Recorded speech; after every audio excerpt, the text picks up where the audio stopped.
नमस्कार, जय हिंद, वंदे मातरम दोस्तों। मैं आप सभी को इस वीडियो में लूसेंट के टॉप 100 इम्पोर्टेंट क्वेश्चन बताऊंगा जो बार-बार हर एग्जाम में पूछे जा रहे हैं।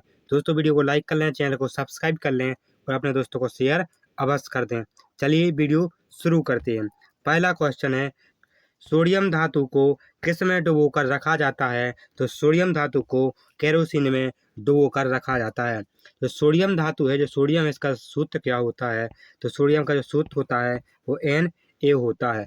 अगला क्वेश्चन है, मरकरी को किस धातु के पात्र में रखा जाता है? तो मरकरी को लोहा धातु के पात्र में रखा जाता है। तो मरकरी का जो सूत्र होता है वो Hg होता है। क्या होता है? Hg होता है। और जो लोहा का सूत्र होता है वो लोहा का सूत्र होता है वो Fe होता है और Fe को आयरन भी कहा जाता है। अगला क्वेश्चन है इसके बाद, सामान्य ट्यूबलाइट में कौन सी गैस होती है? जो सामान्य ट्यूबलाइट होती है उसमें ऑर्गन के साथ मरकरी वेपर होता है।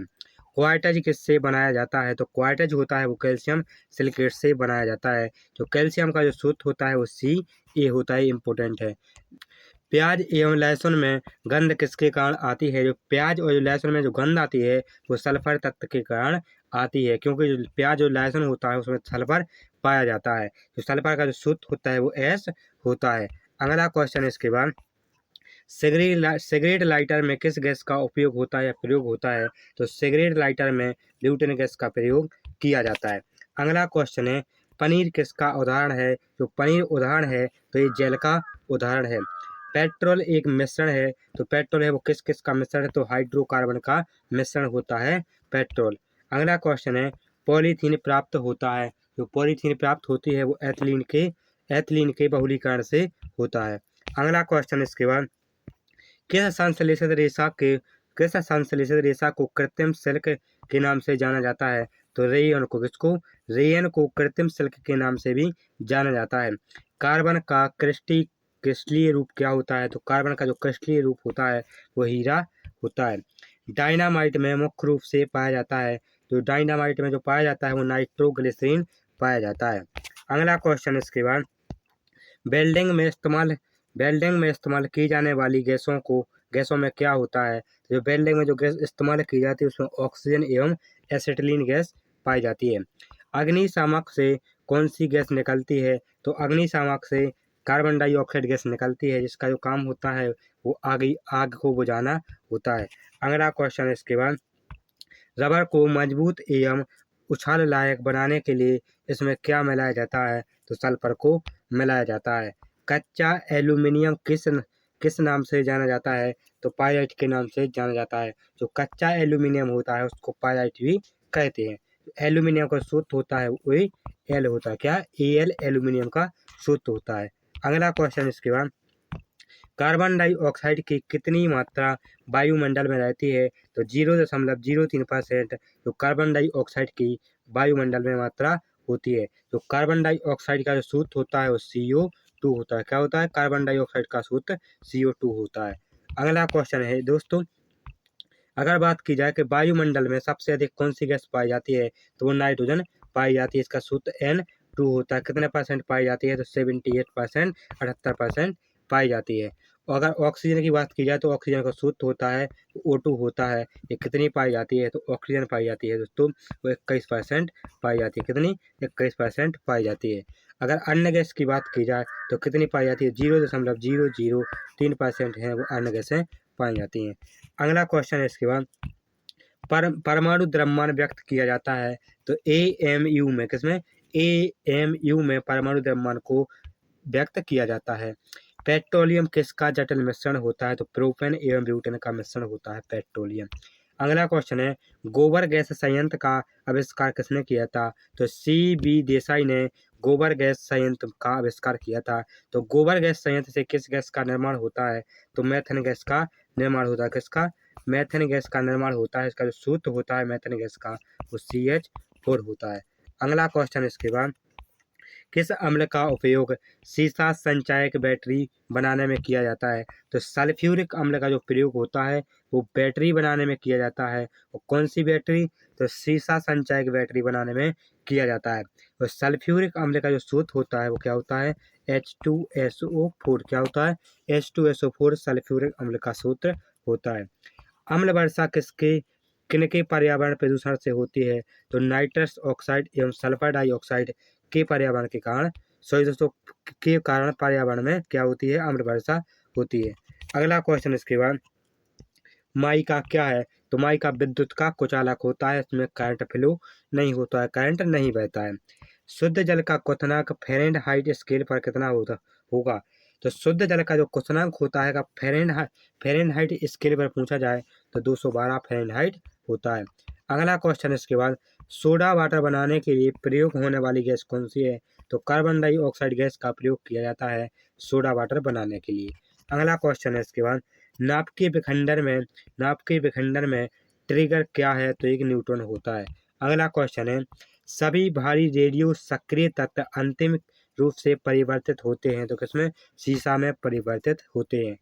आधुनिक आवर्त सारणी आधारित है तो परमाणु क्रमांक पर, एटॉमिक नंबर पर आधुनिक आवर्त सारणी क्या है? आधारित है।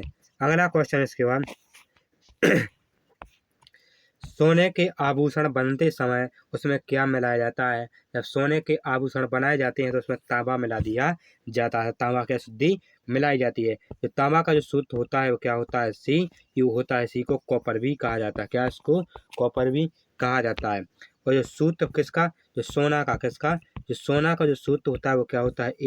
Au होता है। सोना का सूत्र Au होता है। अगला क्वेश्चन है, नायलॉन बनाने में प्रयुक्त कच्चा पदार्थ क्या होता है? तो एडिफिक अम्ल होता है। क्या? एडिफिक अम्ल होता है।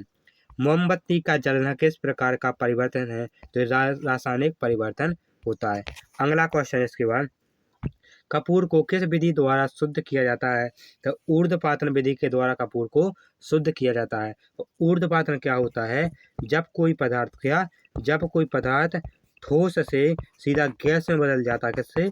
ठोस से सीधा गैस में बदल जाता है, बिना लिक्विड में, बिना द्रव में बदले हुए। या जब कोई गैस सीधे ठोस में बदल जाती है बिना द्रव में बदले, बिना लिक्विड में बदले है, तो इसी को ऊर्ध्वपातन कहते हैं। और कपूर किस क्रिया के द्वारा बनता है? तो ऊर्ध्वपातन क्रिया के द्वारा बनता है। कौन सी धातु सदैव मुक्त अवस्था में पाई जाती है? जो सोना है, जो सदैव मुक्त अवस्था में पाई जाती है। सबसे हल्का तत्व कौन सा है? तो जो हाइड्रोजन है वो सबसे हल्का तत्व है। जो हाइड्रोजन का सूत्र होता है वो H2 होता है। अगला क्वेश्चन इसके बाद, सोना किस अम्ल में घुल जाता है? जो सोना है वो अम्ल राज्य में घुल जाता है। किसमें? अम्ल राज्य में घुल जाता है। इसी को एक्वायरेजिया भी कहा जाता है। क्या? इसी को एक्वायरेजिया भी कहा जाता है। अगला क्वेश्चन है, माचिस की तीली में किसका प्रयोग किया जाता है? तो माचिस की तीली में लाल फास्फोरस का प्रयोग किया जाता है। दोस्तों जो अम्लराज है ये बनाया किससे जाता है? तो HCl किससे? HCl और HNO3 को किसको? HCl माने हाइड्रोक्लोरिक अम्ल, और क्या होता है? नाइट्रिक अम्ल। इनको जब 3:1 में मिलाया जाता है, किसको?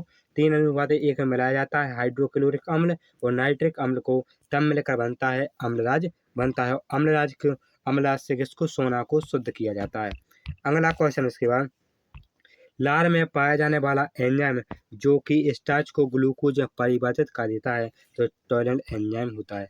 पेट्रोल में विषैला मिश्रित पदार्थ है तो टेट्रा एथिल लेड है। अगला क्वेश्चन इसके बाद, शुष्क धुलाई ड्राई क्लीनिंग के काम आता है तो बेंजीन काम आता है। जो बेंजीन का जो सूत्र होता है वो C6H6 बेंजीन का सूत्र होता है। या इस प्रकार की रिंग भी इसका सूत्र होता है। इस प्रकार की ये रिंग भी इसका क्या होता है? सूत्र होता है। और एक इस प्रकार की जो रिंग है क्या है? एक बेंजीन का सूत्र होता है। अगला क्वेश्चन इसके बाद, सबसे अधिक संख्या में किस तत्व के यौगिक हैं? तो सबसे अधिक जो संख्या में तत्व हैं वो कार्बन के तत्व हैं। जो कार्बन का सूत्र होता है वो C होता है। इसका जो परमाणु क्रमांक होता है वो 6 होता है और इसका जो परमाणु भार होता है ये 12 होता है। नीली स्याही बनाने में क्या प्रयोग किया जाता है? तो फेरस सल्फेट का प्रयोग किया जाता है। स्थायी अस्थायी कौन सा है? तो न्यूट्रॉन होता है। वो कैसा होता है? अस्थायी होता है। किसी परमाणु के गुण निर्भर करते हैं तो इलेक्ट्रॉनिक संरचना पर निर्भर करते हैं। किस विटामिन के जलीय विलयन का रंग गुलाबी होता है तो विटामिन B12 का जो रंग होता है वो गुलाबी होता है। सबसे हल्की धातु कौन सी है तो लिथियम है, सबसे हल्की धातु है और इसका जो सूत्र होता है वो Li होता है। इसका परमाणु क्रमांक होता है वो 3 होता है। वसा किसमें घुलनशील होती है? जो वसा होती है वो कार्बन टेट्राक्लोराइड में घुलनशील होती है। जो कार्बन टेट्राक्लोराइड का सूत्र होता है वो CCl4 होता है। क्या? CCl4 कार्बन टेट्राक्लोराइड का सूत्र होता है। एस्पिरिन का रासायनिक नाम क्या होता है तो एसिटाइल सैलिसिलिक अम्ल एस्पिरिन का रासायनिक नाम होता है। सबसे भारी धातु कौन सी है तो ऑस्मियम होती है। जो ऑस्मियम है सबसे भारी धातु है और ऑस्मियम का जो सूत्र होता है वो एस होता है। अगला क्वेश्चन इसके बाद, जल का शुद्धिकरण किया जाता है तो क्लोरीन के द्वारा जल का शुद्धिकरण किया जाता है। राष्ट्रीय रासायनिक प्रयोगशाला कहाँ पर स्थित है तो पुणे में राष्ट्रीय रासायनिक प्रयोगशाला स्थित है। फ्रीऑन क्या? फ्रीऑन का रासायनिक नाम क्या है तो क्लोरोफ्लोरोकार्बन। क्या होता है? क्लोरोफ्लोरोकार्बन, इसी को CFC, क्या? क्लोरोफ्लोरोकार्बन, इसी को CFC भी कहा जाता है, इसी को फ्रीऑन भी कहा जाता है। अगला क्वेश्चन इसके बाद, कांच पर लिखने के लिए किस अम्ल का प्रयोग किया जाता है तो हाइड्रोक्लोराइड अम्ल का प्रयोग किया जाता है, इसी को हाइड्रोक्लोरिक अम्ल भी कहते हैं। इसका सूत्र HCl होता है। समुद्री जल से नमक किस विधि द्वारा तैयार किया जाता है तो वाष्पीकरण प्रक्रिया के द्वारा तैयार किया जाता है। अगला क्वेश्चन है, अक्रिय गैसों की खोज किसने की थी तो रैमजे ने की थी। अगला क्वेश्चन है, खाना को पकाते समय सर्वाधिक मात्रा में नष्ट होता है तो विटामिन नष्ट होते हैं। पीली फास्फोरस को कहाँ रखा जाता है तो जल में रखा जाता है। अगला क्वेश्चन है, कौन सी गैस चांदी की सतह को काला कर देती है तो ओजोन गैस है, वो चांदी की सतह को काला कर देती है। यूरिया में कितने प्रतिशत नाइट्रोजन पाया जाता है तो कितना? 46% नाइट्रोजन पाया जाता है यूरिया में। और यूरिया का जो सूत्र होता है वो क्या होता है तो NH2, क्या? NH2CO, NH2 यूरिया का रासायनिक सूत्र होता है। अगला क्वेश्चन इसके बाद, भोपाल गैस दुर्घटना में किस गैस का रिसाव हुआ था तो मिथाइल आइसोसाइनेट गैस का रिसाव हुआ था। सिंदूर का रासायनिक नाम क्या है तो मर्क्यूरिक क्लोराइड है जो सिंदूर का रासायनिक सूत्र होता है।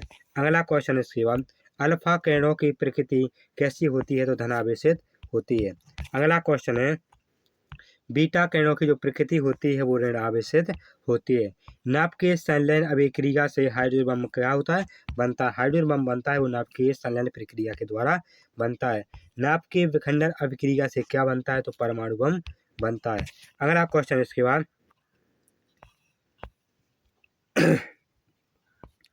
दोस्तों ये रहे कुछ इंपोर्टेंट क्वेश्चन। ऐसे ही वीडियो देखने के लिए, ऐसे ही जीके पढ़ने के लिए वीडियो को लाइक कर लें, चैनल को सब्सक्राइब कर लें और अपने दोस्तों को शेयर अवश्य करें।